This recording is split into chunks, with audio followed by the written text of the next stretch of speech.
Hello friends, welcome to the new episode of my channel. আমি অরিত্র। এখন এই ভিডিওর মধ্যে আমরা কথা বলবো যে কান্তারা চ্যাপ্টার 1 নিয়ে। সব থেকে প্রথমে একটা ডিসক্লেমার দিয়ে দিই, যারা এখনো ছবিটা দেখেননি তারা এই ভিডিওটা দেখবেন না, এই ভিডিওটা স্কিপ করে যান। এই ভিডিওটা একটা এক্সপ্লেনেশন ভিডিও হতে চলেছে। এখানে ছবির গল্প সম্পর্কে আমরা ডিটেলে আলোচনা করব এবং এই যে তুলুনাড়ু কালচারটা, ওখানে যে ডিফারেন্ট কাইন্ড অফ দেবাস রয়েছে, সেই যে পুরো জিনিসটা, সেই পুরো ফোকলোরটা আমরা এখানে আলোচনা করবার চেষ্টা করব। অলরেডি যখন কান্তারা 1 রিলিজ করেছিল, তো সেই সময় আমি ভিডিও তো বানিয়েছিলাম, মুভি রিভিউ করছিলাম, পরবর্তীতে একটা এক্সপ্লেনেশন ভিডিও করেছিলাম, সেখানে গুলিগা, পাঞ্জুরলি সেগুলো নিয়ে ডিটেলে আলোচনা ছিল। তো সেই সময় অনেকে দেখেছেন, যারা দেখেনি সেই ভিডিওগুলো চেক আউট করে দেখতে পারেন। আর রিসেন্টলি আমি একটা পডকাস্ট করেছিলাম মুভি বাফ দেবজ্যোতির সাথে, সেখানেও আমি কিন্তু এই বিষয়গুলো নিয়ে অনেকগুলো কথা বলেছিলাম। আরো ডিটেলে আমরা এই ভিডিওর মধ্যে আলোচনা করব। আর যারা ছবির এমনি রিভিউ দেখতে চান, সেটাও চ্যানেলে অ্যাভেলেবেল রয়েছে, সেটা কি আপনারা দেখতে পারেন। কান্তারা চ্যাপ্টার 1 দারুণ একটা সিনেমা হয়েছে, আপনারা অবশ্যই গিয়ে হলে দেখুন। এবার হচ্ছে আমরা পুরো এই বিষয়টা নিয়ে কথা বলবো। দেখুন, সিনেমার বিষয়ে আমি আসছি, তার আগে আমরা একটু ফোকলোরটা বোঝার চেষ্টা করবো, ওখানকার কালচারটা বোঝার চেষ্টা করবো। তো এই যে তুলুনাড়ু, এই জায়গাটা কোথায়? এটা হচ্ছে কোস্টাল কর্ণাটকা। ঠিক আছে, কোস্টাল কর্ণাটকা একটা জায়গা রয়েছে, কর্ণাটকার সমুদ্রের দিকটা আর কি। তো সেই কোস্টাল কর্ণাটকার রিজনটাকে ওখানে তুলু ভাষায় কথা বলা, ওটাকে তুলুনাড়ু বলা হয়। এবার তুলুনাড়ু কিভাবে তৈরি হলো সেটার গল্পটা হচ্ছে যে পরশুরাম ওখানে সমুদ্রের মধ্যে নিজের অ্যাক্সটা ফেলে দিয়েছিলেন এবং সেই কারণে সমুদ্রের জল পিছিয়ে গেছিল এবং সেখানে যে ভূমিটা বেরিয়ে আসে, সমুদ্রের জলের তলায় ছিল সেই যে ভূমিটা বেরিয়ে আসে, সেই ভূমিটাকেই এখনকার দিনে প্রেজেন্ট ডেতে তুলুনাড়ু বলা হয়। এবং যখন আর কি এই জলটা পিছিয়ে যায় এবং পরশুরাম আবার গিয়ে নিজের অ্যাক্সটা তুলে নেন, তারপরে তিনি ওখানে বিভিন্ন জায়গায় বিভিন্ন পয়েন্টসে, ওই এরিয়াটার বিভিন্ন পয়েন্টসে বিভিন্ন শিব মন্দির আর কি এস্টাবলিশ করেছিলেন। ঠিক আছে, তো সেই জন্য আপনারা যদি যান ওইখানে তুলুনাড়ুতে পার্টিকুলারলি ঘুরতে ইত্যাদি করতে, তো আপনারা দেখতে পাবেন বিভিন্ন শিব মন্দির আছে বিভিন্ন জায়গাতে আর কি। তো ওইখানে পুরো জিনিসটাই কিন্তু শিবকে ঘিরেই আর কি। এবং আপনারা যদি কান্তারা এই চ্যাপ্টার 1টা আরো মানে দেখেন সিনেমাটা, তখনই আপনারা বুঝতে পেরে যাবেন যে শিবের আর কি, শিব হচ্ছে মেন ফোকাস। এবার ব্যাপার হচ্ছে কি, ওখানে শিবকে তো ডেফিনেটলি পুজো করা হয়, বাট ওখানে যারা লোকাল যারা লোকেরা আছে, যারা ট্রাইবাল লোকজন আছে, এরা তারা হচ্ছে কি অন্য কিছু দেইবাসদেরকে পুজো করে আর কি। তো দেইবাসরা বেসিক্যালি হচ্ছে স্পিরিট। ঠিক আছে, তো এই স্পিরিট গুলোকে পুজো করে, যাদেরকে বলা হয় তারা হচ্ছে শিবের গণ, মানে শিব তাদেরকে বিভিন্নভাবে তারা শিবের সাথে কানেক্টেড আর কি।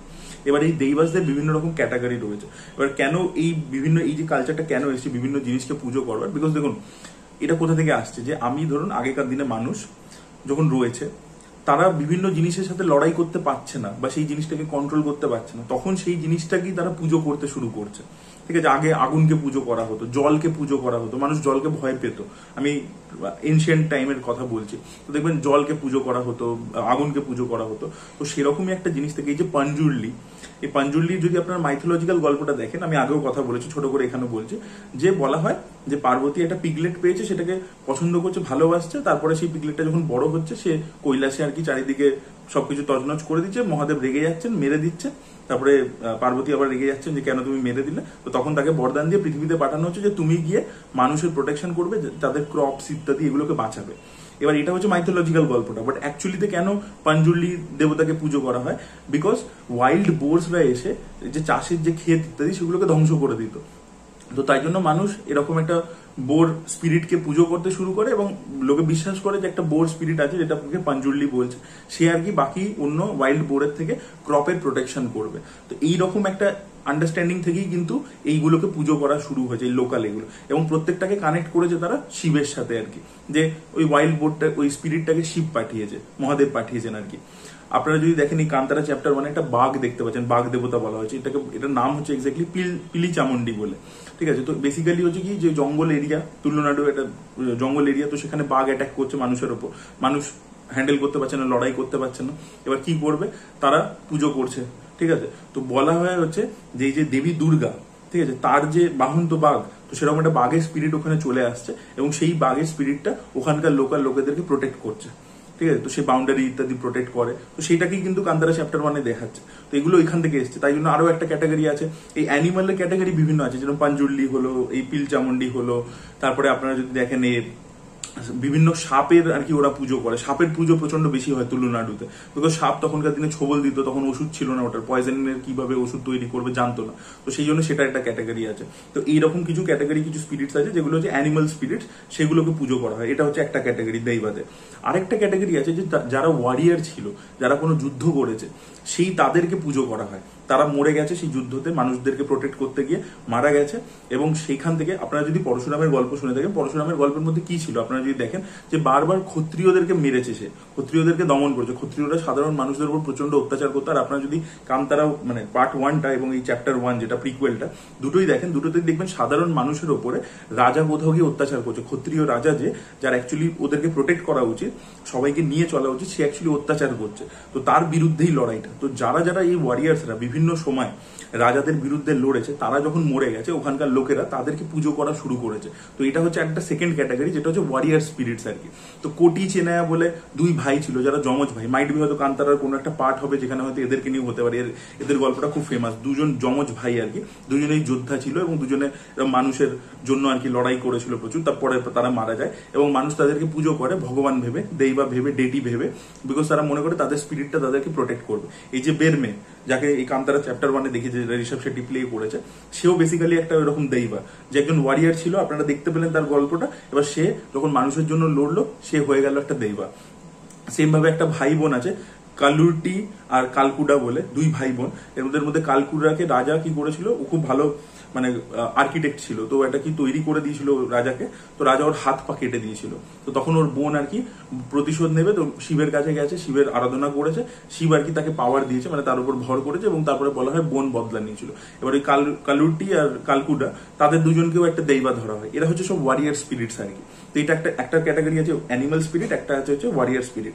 আর এছাড়া ধরুন ওখানে সমুদ্র, যেহেতু বললাম কোস্টাল রিজন, সমুদ্রে, তো ওখানে বোবারেয়া বলে একটা স্পিরিট রয়েছে, যেটাকে ওরা পুজো করে, যেটা আরেকটা আগেন ডেটি, যেটাকে বলা হয়েছে ওই জলের দেবতা আর কি। তো সে আর কি প্রোটেকশন দেবে, যে সমুদ্রে গেলে ডুবে যাবে না, জাহাজ ডুবে যাবে না, নৌকো ডুবে যাবে না, তো সেটার জন্য। আর কিছু কিছু জায়গায় আর কি ওরা প্রোটেক্টর হিসাবে দেখে, যেরকম এই গুলিগাটা বেসিক্যালি কোনো মানে নয়, ডেটি এক্স্যাক্টলি নয়। গুলিগাকে বলা হয় একটা গবলিন টাইপের আর কি, যে পাথর থেকে জন্মেছিল। তারপরে শিব আর কি তাকে পাঠিয়ে দেয় হচ্ছে নারায়ণের কাছে, নারায়ণের ওখানে গিয়ে খুব ডিস্টার্ব করে। গুলিগা সবসময় খিদে পায়, তাকে সবসময় খেতে দিতে হয়। গুলিগা হচ্ছে কান্তারা 1-এ দেখবেন লাস্টে ঋষভ শেট্টির উপর যে ভর করেছিল, ওটা গুলিগা। ইভেন চ্যাপ্টার 1-এও আর কি দেখি যে গুলিগা ওর উপর ভর, গুলিগার সবসময় খিদে পায়। তাই দেখবেন কান্তারা 1-এর ক্লাইম্যাক্সে ছিল না, ওকে মুড়ি ফুড়ি খেতে দেয়, এখানে দেখবেন মাটি খেতে শুরু করে, তো গুলিগা মাটিও খায়। তো ওটা হচ্ছে একটা গবলিন আর কি, যে প্রোটেকশন দেয় আর কি। তাকে পৃথিবীতে পাঠানো হয়েছে স্বর্গ থেকে, যে ভাই তুমি গিয়ে মানুষদের প্রোটেকশন দাও। তো এইভাবে আর কি বিভিন্ন ক্যাটাগরি রয়েছে। কিছু মহিলা গডেস রয়েছে, যেরকম এই যে চামুন্ডি যে গডেসটা রয়েছে, সেটা হচ্ছে বেসিক্যালি ধূমাবতীরই একটা ডেপিকশন। ওখানে ধূমাবতীর একটা ডেপিকশন রয়েছে, ওখানকার কালচারে অনুযায়ী আর কি জিনিসটাই করা হয়েছে। বেসিক্যালি এগুলো হিন্দু কালচারেরই এক্সটেনশন আর কি, বাট ওরা নিজেদের মতো করে একটা ইন্টারপ্রিটেশন দিয়েছে। মানে এগুলো যাই আপনি দেখতে পাচ্ছেন, সেগুলোর ব্যাপারে আপনিও জানেন, বাট জাস্ট নামটা অন্যরকম, একটু ফর্মটা অন্যরকম, বাট অ্যাকচুয়ালি জিনিসটার অরিজিনটা একই আর কি। এই যে দেখবেন কান্তারা চ্যাপ্টার 1-এ ক্লাইম্যাক্সের দিকে ঋষভ শেট্টির উপর যে ভর করছে মহিলা, যখন রুক্মিণী বাসন্তকে মারতে পারছে না, তো তখন যে মহিলাটা ভর করছে, সেটা হচ্ছে চামুন্ডি। এবার সেটা বেসিক্যালি দেবী দুর্গা আর কি, ঠিক আছে। তো সেই আর কি ভর করছে এবং তখনও মারতে পারছে, মহিলার ওপর হাত তোলে না, মানে শিব মহিলার ওপর হাত তোলে না, বাট যখনই দেবী দুর্গা চলে আসে তখন মারতে পারছে। তো সেই যে কানেকশনটা যেটা কান্তারা চ্যাপ্টার 1 করেছে, যে ওভারঅল শিব হচ্ছে এদের উপরে, শিব হচ্ছে আলটিমেটে, তো তার কাছে এরা পুজো করে না, এরা তার আন্ডারে যারা গণরা রয়েছে তাদেরকে পুজো করে, এবং তারা বিভিন্ন সময় এসে, এবার এই শ্যামানিজমের কনসেপ্টটা এখানে আসছে, যে এরা কি করে না, মানে ধরুন একটা গ্রামের মধ্যে এরা এই ধরনের দেবতাকে পুজো করে, তো দেইবা বলে, ডেটিদেরকে পুজো করে। এবার এদের একটা রিচুয়াল হয়, যে ভূতাগোলা যখন হয়, যে ওই ডান্সটা করে, বলা হয় যে এই দেইবাগুলো তাদের উপর ভর করে এবং তার মধ্যে দিয়ে আর কি জাজমেন্টটা পাস করে, ঠিক আছে, যে এটা কি হবে। ধরুন গ্রামে কিছু একটা হয়েছে, সেটা কি করা উচিত, বা ধরুন কেউ চুরি করেছে, তো তার সাথে কি জাস্টিস করা উচিত, সেই জিনিসটা আর কি করা হয় আর কি। তো এই কালচারটা আর কি ওখানে আমরা দেখতে পাই, যে একজনের উপর ভর করছে এবং তার মধ্যে দিয়ে ওই দেইবা জাস্টিস দিচ্ছে আর কি। তো সেই কনসেপ্ট গুলো হচ্ছে আমরা এই দুটো ছবি জুড়ে এই কালচারটা পুরোপুরি দেখতে পাই। তো আশা করি আপনারা কালচারটা সম্পর্কে পুরোপুরি বুঝে গেছেন। এবার হচ্ছে কান্তারা চ্যাপ্টার 1-এ একটা খুব ইন্টারেস্টিং জিনিস আমি নোটিস করেছি, যেটা হচ্ছে চাইনিজে একটা কনসেপ্ট রয়েছে, যে যেরকম ভগবান মানে মানুষ ভগবানকে চায়, আমরা যখন আমাদের যা প্রবলেম হয়, দুঃখ কষ্ট হয়, আমরা ভগবানকে বলি যে ভগবান আমাকে এটা হেল্প করে দাও, আমাকে এটা দাও, আমাকে ওটা দাও, আমরা পুজো করি তাকে, আমরা বলি, রিকোয়েস্ট করি। তো মানুষ ভগবানকে তো ডেফিনেটলি চায় পথ দেখানোর জন্য, একটা উম্মিদ পাওয়ার জন্য, যাকে ভরসা পাওয়ার জন্য, যে আমাকে গাইডেন্স দেবে আর কি।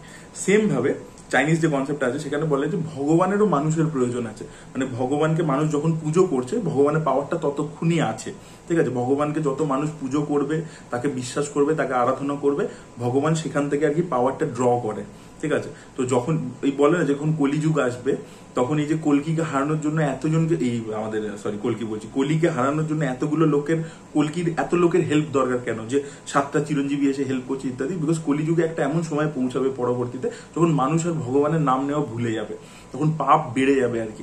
তো ভগবানরা দুর্বল হয়ে গেছে, গডরা মানে উইক হয়ে গেছে, তো তাই জন্য আর কি অ্যান্টাগনিস্টকে হারাতে এতগুলো প্রোটাগনিস্টকে লাগছে আর কি। তো সেই কারণে আর কি এবার এই কনসেপ্টটা কিন্তু আমরা কান্তারা চ্যাপ্টার 1 দেখতে পাই যে একটা টাইমে ক্লাইম্যাক্সের দিকে গিয়ে যে ভগবানকে এরা কন্ট্রোল করে নিয়েছে, মানে রাজা ভগবানকে ক্যাপচার করে নিয়েছে, এবার ভগবান আর পাওয়ারলেস হয়ে গেছে। তো ঋষভ শেট্টির উপর ভর করবে কি করে? ওই কান্তারার লোকেদেরকে, ওই জায়গার লোকেদেরকে ভগবান এতদিন প্রোটেক্ট করতো বিভিন্ন ভাবে, এই দেইবারা, এবার তাদেরকেই ওরা বন্দি বানিয়ে দিয়েছে রাজা। এবার তাহলে কি করবে, কিভাবে আটকাবে? তো তখন আর কি হচ্ছে যে মানুষ বলছে, ঋষভ শেট্টি বলছে যে আজকে প্রত্যেকটা মানুষ যাদেরকে ভগবান এতদিন হেল্প করেছে, আজকে আমরা ভগবানের জন্য লড়বো। তো তখন আমরা ওই কনসেপ্টটা দেখতে পাচ্ছি যে যখন মানুষ নিজে ওই ভুলে গিয়ে যে ভগবান আমাকে দিয়ে হেল্প করবে, আমি আর কি গিয়ে ভগবানের জন্য লড়ি, যখন ওই লড়াইটা করছে তখন অটোমেটিক্যালি ভগবানও পাওয়ারফুল হচ্ছে, বিকজ মানুষ আর কি তার জন্য লড়ছে, এবং তখন আর কি সেও পাওয়ারফুল হচ্ছে এবং সে মানুষকে হেল্প করছে। তো একটা কথা আছে না যে god help those who help themselves, তো ওই কথাটা কোথাও গিয়ে সত্যি হচ্ছে ওখানে গিয়ে, বা এই যে কনসেপ্টটা আপনাদেরকে বললাম এই চাইনিজ যে কনসেপ্টটা, সেটা ওখানে গিয়ে কোথাও গিয়ে একটা সাকসেসফুল হচ্ছে। বা এই আমাদের মাঝি দ্য মাউন্টেন ম্যান ছবির একটা ডায়লগ ছিল যে ভগবানকে ভরসে মত বেঠো, হো সকতা হ্যায় ভগবান তোমারে ভরসে বেঠো।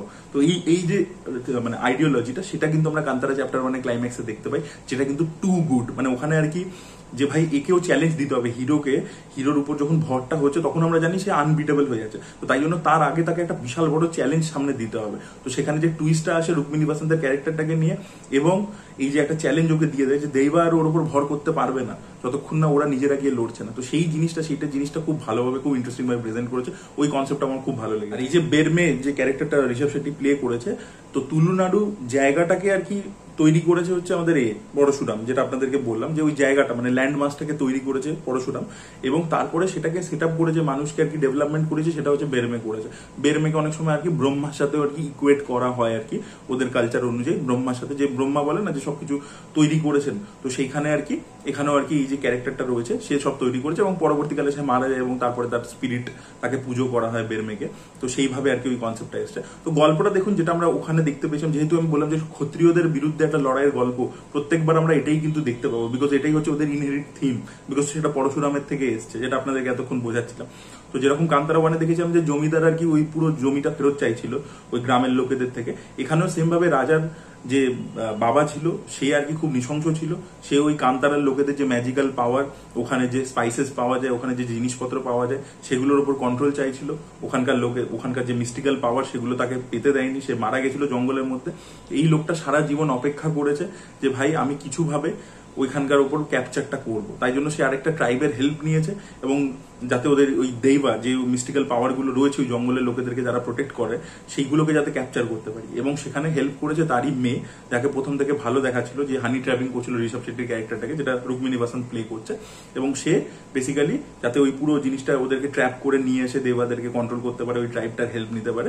তো এরকম ভাবে ওরা একটা প্ল্যানিং করছিল। তো ওর মধ্যে রাজার মধ্যে জয়রামের যে ক্যারেক্টারটা, যেটা জয়রাম প্লে করেছে, তার মধ্যে কিন্তু এই হিংসাটা চিরকাল ধরে ছিল। সে কিন্তু নিজের ওই বাবা যে মারা গেছিল ওই প্রতিশোধটাও নিতে চাইছিল, ও ভালো হওয়ার আর কি ভঙ্গি করছিল। এবং সিনেমাতে পুরো অ্যান্টাগনিস্টের চরিত্র হিসেবে গুলশান দেবাইয়াকেই বেশিক্ষণ দেখানো হয়, বিকজ ওরা এই টুইস্টটাকে লাস্টের জন্য রাখতে চাইছিল। ওরা পুরো সন্দেহটা আর কি এর ওপর ফেলতে চাইছিল, গুলশান দেবাইয়ার ওপর, যে ওই অত্যাচারী রাজা, ওর বাবা এরকম নয়, বোন এরকম নয়। বাট অ্যাকচুয়ালি তো দেখা গেল যে রাজারা যাই হোক, সেটা মেয়ে হোক ছেলে হোক, প্রত্যেকেই এরকম আর কি, প্রত্যেকেই আর কি ওই মানে পাওয়ারটা যে আমার আন্ডারেই সবকিছু থাকবে, আমার কন্ট্রোলেই সবকিছু থাকবে। তাই জন্য দেখবেন এই যেই কান্তারার লোকেরা মানে জঙ্গল থেকে, গ্রাম থেকে বেরিয়ে এসে যখন এই বিজনেস করতে শুরু করছে, পোর্টে গিয়ে নিজেদের জিনিসপত্র বিক্রি করতে শুরু করছে, তখন থেকেই এদের প্রবলেম হচ্ছে, এদের থেকে পারমিশন নিতে হবে। তো ওই যে আমি সাধারণ মানুষের উপর কন্ট্রোলটা ধরে রাখবো, আমি তাদেরকে কিছুতেই মানে করবো না, ছাড়বো না, এই ব্যাপারটাকে কিন্তু এখানে তুলে ধরা হয়েছে। আর আরো একটা জিনিস আমার খুব ভালো লেগেছে, ময়ূরা বলে একটা ছবি ছিল ডক্টর রাজকুমারের আর কি,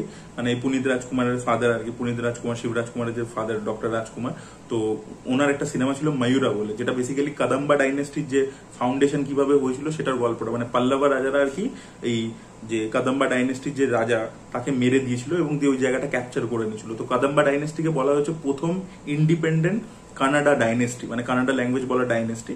তো সেখানে আর কি এই যে ময়ূর শর্মা, যাকে বলা হয় ফাউন্ডার অফ কাদাম্বা ডাইনেস্টি, তো সেটা প্লে করেছিল ডক্টর রাজকুমার। এবং সে আর কি কিভাবে গিয়ে ওই পাল্লাবা রাজাকে হারাচ্ছে, কি করে নিজের কিংডমটাকে আবার ফেরত নিচ্ছে বিভিন্ন ওয়ার স্ট্র্যাটেজি করে, সেটা নিয়ে গল্পটা ছিল। প্রথমে দেখাচ্ছিল আর কি সে একটা সাধারণ লোক, একটা ব্রাহ্মণ লোক, সেখান থেকে সে কিভাবে ক্ষত্রিয় হয়ে উঠছে, নিজের আইডেন্টিটির ব্যাপারে জানতে পারছে। তো ময়ূরা ছবির প্রচুর ইন্সপিরেশন আপনি বাহুবলীতে দেখতে পাবেন, প্রচুর সিকোয়েন্সের ইন্সপিরেশন দেখতে পাবেন। তো পরে কেবি বিজেন্দ্র প্রসাদ নিজেও বলেছিল যে হ্যাঁ ময়ূরা আমাকে প্রচন্ড ইন্সপায়ার করেছে। তো বাহুবলী 1 এর মধ্যে অ্যাকচুয়ালি ময়ূরা বলে ছবিটা প্রচুর ইন্সপিরেশন দেখতে পাওয়া যায় আর কি।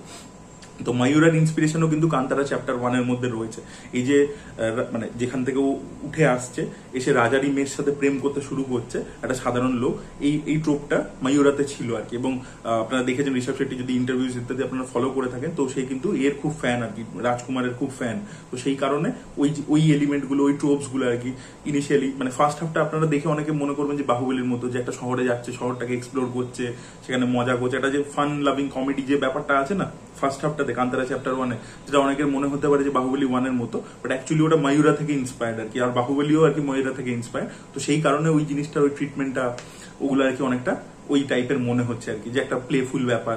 যে ওই শিবুডু যে ক্যারেক্টারটা ছিল, যেটা ফার্স্ট পার্টে, মানে যেটা বেসিক্যালি হচ্ছে মহেন্দ্র বাহুবলী, সে যখন উপরে পৌঁছায় তামান্নার সাথে যে প্লেফুল ব্যাপারটা ছিল, বা শহরের মধ্যে যায়, সেটা যে ওটা এক্সপ্লোর করছে, সেই যে পুরো ব্যাপারগুলো, বা স্ট্যাচুটাকে ধরে নিচ্ছে, ওই যে সেই যে জিনিসপত্রগুলো, ওই পুরো জিনিসটা কিন্তু ওই ময়ূরের মধ্যে ছিল, বিকজ ওখানে একটা এক্সপ্লোরেশনের ব্যাপার ছিল। তো সেটা কিন্তু ঋষভ শেট্টির ইন্সপিরেশন হিসেবে কাজ করেছে এখানে। আর এই যে সিনেমাটা কান্তারা চ্যাপ্টার 1 যে টাইম পিরিয়ডে বেশ, সেটাও কিন্তু কাদাম্বা ডাইনেস্টি দেখাচ্ছে, বারবার দেখবেন কাদাম্বা ডাইনেস্টির মেনশনও আসে আর কি। এবার ব্যাপার হচ্ছে যে কাদাম্বা ডাইনেস্টি ওই রুলারদেরকেও খারাপ দেখায় কিনা পরবর্তী পার্টসে, সেটাই দেখার মতো বিষয় হবে। এই যে ভাঙ্গারা কিংসদেরকে, যে ভাঙ্গারা কিংস যাদেরকে দেখাচ্ছে এই গল্পটার মধ্যে, তাদের কিন্তু আমি কোথাও এদের ব্যাপারে পড়িনি। তো এটা মাইট বি একটা ফিকশনাল টেক, হয়তো কিছু জিনিস তো ডেফিনেটলি ফিকশনালাইজ, এবং কিছুটা ওদের ওরাল থেকে এসছে, এগুলো সবকিছুই রিটেন মেটেরিয়াল নয়, কিছু যেহেতু ফোক লোর আর কি, লোক গাথা, বিভিন্ন লোকের মুখে মুখে ঘোরে, তো সেখান থেকে কিছু জিনিস নিয়েছে, কিছু জিনিস ফিকশনালাইজ করেছে, এবং সেইভাবেই প্রেজেন্ট করা হয়েছে। ভিজুয়ালি স্টানিং ছিল, ঋষভ শেট্টি দারুণ একটা পারফরমেন্স দিয়েছে, রুক্মিণী বসন্তের পারফরমেন্স খুব ভালো, ইভেন জয়রাম খুব ভালো কাজ করেছে, পুরো ছবিটা দারুণ আর কি, এক্সট্রাঅর্ডিনারি একটা এক্সপিরিয়েন্স দিতে পারে। ডিভাইন একটা ছবি, কালচারটাকে যেভাবে তুলে ধরে, ওয়ার্ল্ড বিল্ডিংটা যেভাবে করেছে, সবকিছু দারুণ হয়েছে। আশা করি আপনাদেরকে পুরো জিনিসটা, পুরো মাইথোলজিটা, পুরো ফোকলোরটা বোঝাতে পারলাম ভালো করে। এবং দেখুন গল্পটা তো ওই রকম এক্সপ্লেনেশন ভিডিও যেগুলো সবাই বানিয়ে থাকে, যে গল্পটা যা সিন বাই সিন বলে দিচ্ছে, সেটা তো বলতেই পারতাম যে পরপর এটা হচ্ছে, এটার পরে এটা হচ্ছে।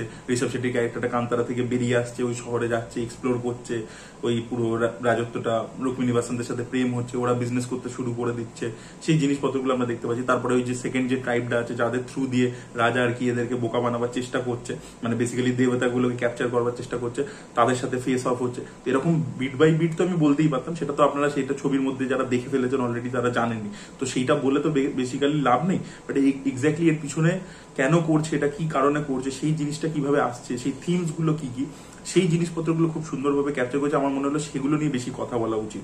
ছবিটা একটা জিনিস খুব ভালো মানে করেছে, এক্সপ্লোর করেছে।